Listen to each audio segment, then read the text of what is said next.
The report of this new miracle might well have filled the 100 cities of Crete with talk, had not the island recently experienced a miracle nearer home in the transformation of Iphis.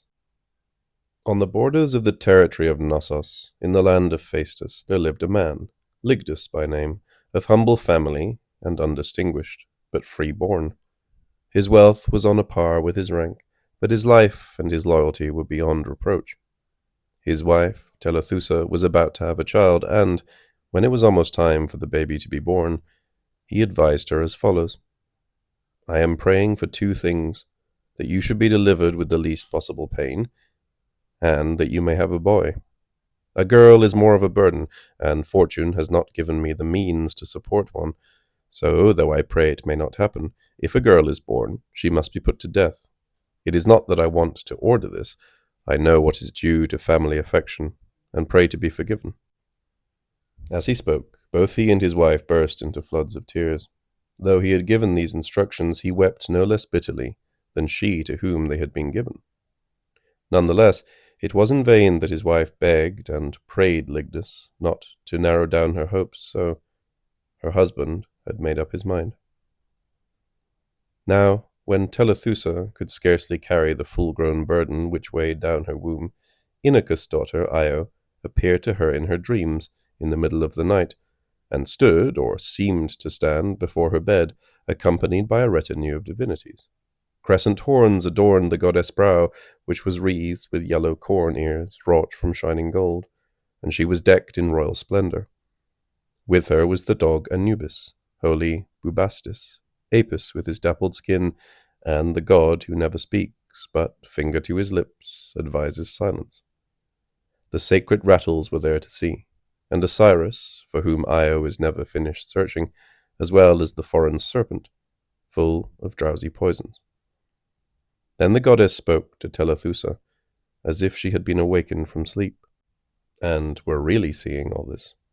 "Telethusa, you who are one of my own company, forget your bitter anxiety, and deceive your husband in regard to this command. Do not hesitate to rear your child, when Lucina has delivered you, whatever it may be. I am a helpful goddess, and bring my aid to those who ask it in their prayers. You will not complain that you have worshipped a deity who shows no gratitude."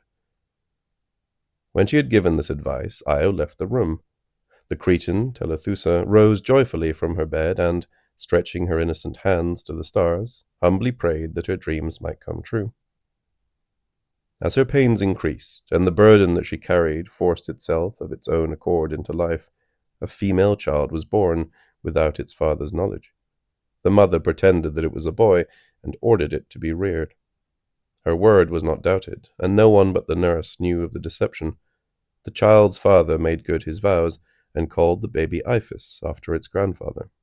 The mother was pleased with the name, because it was used both for boys and for girls. And in this respect, she was not deceiving anyone. From that time on, the deceit she had practiced was kept hidden by various pretenses, well justified in the sight of heaven. The child was dressed as a boy, and its features, whether they were supposed to be those of boy or girl, would have been accounted handsome in either. Now, when Iphis reached the age of 13, her father arranged a marriage between her and Ianthe, the fair-haired daughter of the Cretan Telestes, of all the women of Phaestus the most richly endowed with beauty. She and Iphis were alike in age, equally good-looking, and had received the first elements of their education from the same masters. As a result, love had touched their innocent hearts and wounded both alike. But their beliefs about what lay in store for them were very different. Ianthe was looking forward to marriage, longing for the time when the wedding that had been arranged would take place, for she believed that the one whom she thought to be a man would then be her husband. Iphis loved a girl whom she despaired of ever being able to enjoy, and this very frustration increased her ardor.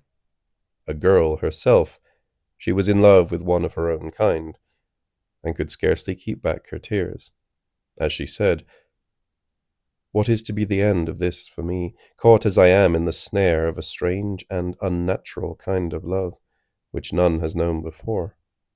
If the gods wished to spare my life, they should have spared it, If not, if they wished to destroy me, they might at least have visited me with some ordinary misfortune, of the sort to which mankind is prone. Cows do not burn with love for cows, nor mares for mares. It is the ram which excites the ewe, the hind follows the stag. Birds, too, mate in the same way, and never among all the animals does one female fall in love with another. How I wish that I had never been born, that no monstrosity might be lacking in Crete. The daughter of the sun fell in love with the bull, but at least she was a woman, he a male. If the truth be told, my love is more crazy than hers, for she at least pursued a desire that offered some hope of fulfillment. By her tricks, and with the help of an image of a cow, she induced the bull to mount her, and the creature she deceived was a male lover. But though all the world's talent were concentrated here, though Daedalus himself were to fly back on his waxen wings, what could he do? Could all his magic arts change me from girl to boy? Could he change you, Ianthe? No. Pull yourself together, Iphis. Be firm, and shake off this foolish, useless emotion. Consider what you were born, unless you are deceiving yourself, as well as everyone else. Seek what is permitted to you, and fasten your affections on what a woman should love. It is hope which conceives and nourishes desire, and your case denies you hope. No guardian, no precautions on the part of an anxious husband, no stern father keeps you from the embraces which you long to enjoy. The one you love does not refuse her favors when you ask. Still, she cannot be yours, nor can you be happy, whatever happens, though gods and men should strive for you. Even now, none of my prayers go unanswered. The gods are kind and have given me all they could. My father, my sweetheart herself, and her father too, all wish the same as I, but nature is unwilling. She alone stands in my way, but she is more powerful than all the rest. See, the time for which I prayed has come. My wedding day is at hand, and now Ianthe will be mine. Yet she will not be. I shall thirst in the midst of the waters. Why do you, Juno, matron of honor, or you, Hymen, come to this ceremony, at which there is no bridegroom, where two brides are being wed? After that, Iphis fell silent. Ianthe's love was as passionate as the others, and she prayed that Hymen should come quickly. But Telethusa, fearing what Ianthe prayed for, kept postponing the occasion, now inventing an illness to cause delay, and constantly putting forward bad omens or dreams as an excuse for waiting. At last there came a time when she had used up all the pretexts she could find, and the delayed marriage ceremony was at hand. Only one day remained. Telethusa tore the ribbons from her daughter's head, and from her own, with hair all dishevelled. She clasped the altar and cried, "O Isis, you who dwell in Paritonium, and in the lands of Meriotis, in Pharos, and by the Nile with its 7 horns, bring me your aid, and heal my distress.